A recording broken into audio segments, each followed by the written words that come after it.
Hi, my name's Justin Price, and I'm the creator of the biomechanics method, which provides corrective exercise education for health and fitness professionals. Today I want to share with you 3 easy assessments you can use to integrate corrective exercise into your group fitness classes. Now, before your clients or before your attendees work out, these assessments can be done before the warm-up, so your attendees can identify their common or their musculoskeletal imbalances so they can perform self-myofascial release techniques and stretches to undo their problems before they're made worse by going to the more dynamic activities they're going to do when they work out. So here's the 3 easy assessments you can do. I'll bring Dennis out to show you. So the first one is you're just testing a dorsiflexion. So obviously when you're going to be, actually do you mind doing a squat for us, Dennis, for a second? So when you do a squat in your classes, obviously the ankle, knee and hip need to be able to bend. If they can't bend effectively, then that bending stress is going to go to the lower back. So let's just test dorsiflexion. He's going to do that by kneeling. So just kneel down that back knee. And he's just going to come forward with that right leg forward. And you're going to gently just rock forward and see if your ankle and knee can bend. So you're going to check the left-hand side.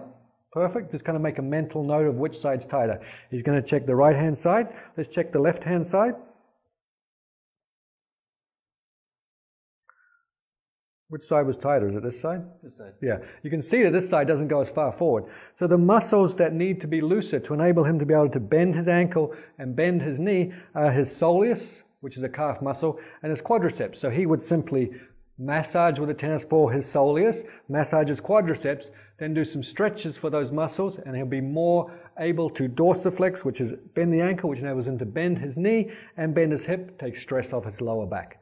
The next exercise we'll get, or next assessment, is to get him to test to see if his hip can go into extension. So you mind lying on your back for me? So obviously you need to be able to extend to take the leg behind you when you're doing lunging. Any exercise we have to reach up. Can you now hug your knee to your chest with your left side? Reach this arm over your head. He's seeing if his whole body can extend. So he's seeing if his shoulder can flex, his spine can extend, and his hip can extend. Now he can feel that there's a bit of space here. So this leg can't actually go behind his hip very well. It can't go down. Let's check the other side. And well, this is even tighter. Is that tighter? So his left side is tighter. So if he has time, he could do exercises to address both these imbalances, or I would definitely look at doing the left side, because not only is his leg off the ground, but it's rotating out. And when the leg goes behind you when you're running or walking, the leg not only goes behind you, but it turns in. So he's got an issue on this left side that needs addressing before he exercises, or it's going to cause problems elsewhere in the body. So the massage techniques he's going to do with a tennis ball is to release his hip flexors. And when he actually goes back into hip extension, he's in dorsiflexion as well. So he needs to massage the calf or the gastrocnemius muscle. He may have already done that because that may have been tight, that calf complex, from when he did the kneeling, this stretch. He may have found he was tight. So he probably got that when he did the left side. So he's now done his calf, his quad, and he's going to do his hip flexors. Now the last thing we want to do is check rotation. Obviously when you're walking, running, your torso needs to be a rotate to swing the arms. So let's check that by putting our arms out to the side. Bend your knees up over your chest and drop your knees to your left. And you can see when he drops his knees that his shoulder comes off the ground. So his trunk doesn't actually rotate well to the right. Now his oblique muscles, which come from the front of his body and pelvis, wrap all the way around from the rib cage to the rib cage to the middle of the abdominals and the pelvis.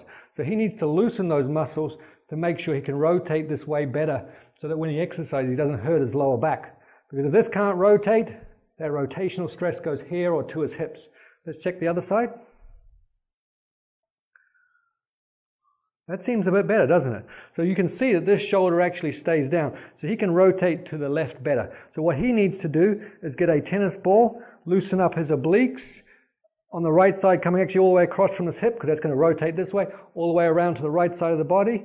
And then he can come back and perform this stretch if he wants to which will now be not only an assessment, but a stretch as well. He could also, if he has a very stressful job, he may have locked in from being sitting at work in a kyphotic position, answering stressful emails. That could tighten up his thoracic spine as well. So we could do the massage techniques, do simple 10 diaphragmatic breaths, repeat the assessment, which is the stretch, and he's good to go. So he comes in, he assesses dorsiflexion, hip extension, spine rotation, does the appropriate massage techniques and stretches, then when he goes into his exercise classes, he's not going to set himself up for injury, which is exactly what he wants and you want, so you can both be successful.